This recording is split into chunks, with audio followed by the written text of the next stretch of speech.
This quick video is about how to make your PDF as password protected on iPhone.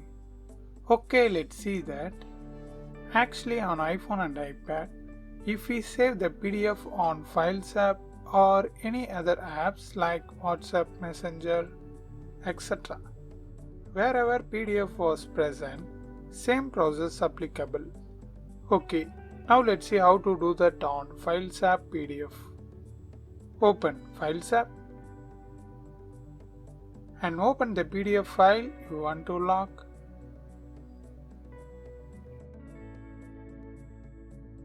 Now click the share button. Then you will see this lock option. Touch that. Now here just enter the password for your PDF and re-enter the password here. Then click done. That's it. Done. Now you can see the lock option. Now I am just opening the PDF. Yeah, now it's asked the password to open the PDF. Likewise, you can lock PDF on any iPhone and iPad.